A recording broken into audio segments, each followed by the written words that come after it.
welcome. Thanks for joining us on this virtual roundtable for ACR Convergence 2021. Today, I'm really honored to have my good friends and colleague here, Lenny and Tony. I have asked them to provide their opinions regarding some exciting abstracts at this year's Convergence meeting around psoriatic arthritis. So I wanted to pick your brains about another set of interesting abstracts here, leveraging digital technology for psoriatic disease care.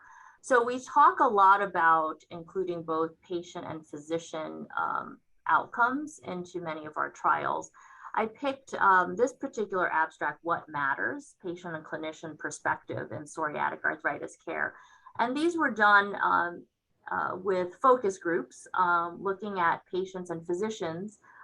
There are areas that they agreed and areas that they disagreed. So the areas that they agreed on was around pain and disease activity measures as importance. But the things that patients and physicians differed on were how they ranked, physicians ranked enthesitis and dactylitis, and patients would rank access to care, future health and uncertainty, so prognosis, and sleep quality. So that's what patients in these focus groups. So love you to reflect on, how we can close that gap.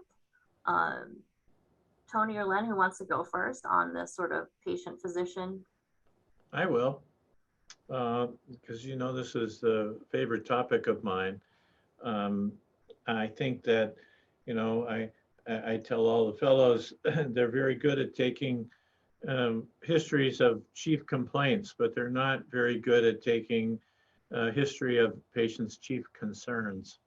And numerous studies have demonstrated that, a third or more of patients are discordant between what the provider thinks is going on and what the patient thinks is going on. This is just the reality of life. And that, our solution to this is that you can't treat a single target. You need two targets, one that is oriented to the disease and the inflammatory process, and the other is organized to the concern of the patient. I love that, complaints versus concerns. Thank you. Tony, how about closing the gap on patients and physicians?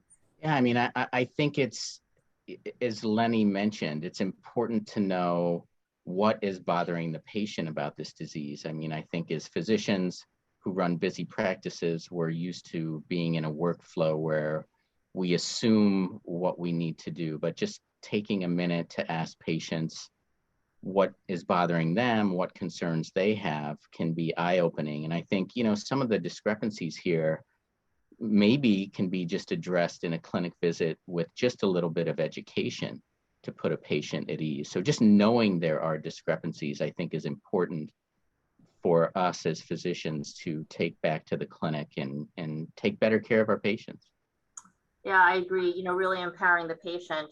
But as we all know, the time in our clinic is sort of shrinking. And the question is what, every day there's a new metric that I need to get. And so that leads me to the next abstract about improving care and capacity through capturing and recording PROs or patient-reported outcomes with digital solutions. So is this really a solution? So Len, do you think that, being able to track a patient's PRO and having that information ahead of time, or, where they can do it right before the visit, how can we leverage this digital technology? We obviously in our clinic, we collect a lot of patient-reported outcomes. And a mere glance at the patient-reported outcomes often is very telling. A patient has, high physical function, but mental function and is down. It can add a question. You're looking kind of sad today, or something seems to be bothering you.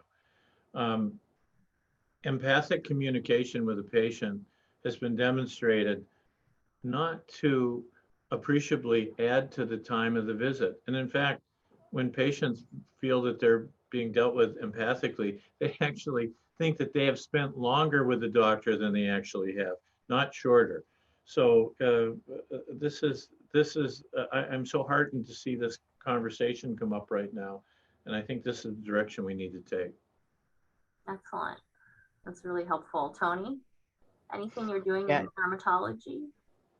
I know the abstract you're talking about, and what I really thought was interesting about it is how this group used those patient-reported outcomes to really dictate how often they saw patients, and they also collected data suggesting that there was cost savings and time savings for physicians. So, you know, I think it's really interesting data, but what I would like to see is in the real world, if doing these types of exercises, do the patient-reported outcomes really correlate with physician outcomes, with disease outcomes? You know, is there really lower risk of comorbid disease in psoriasis, whether that's psoriatic arthritis, radiologic progression of disease in psoriatic arthritis, cardiovascular events, et cetera. But again, I mean, I think this is exciting data that warrants further study.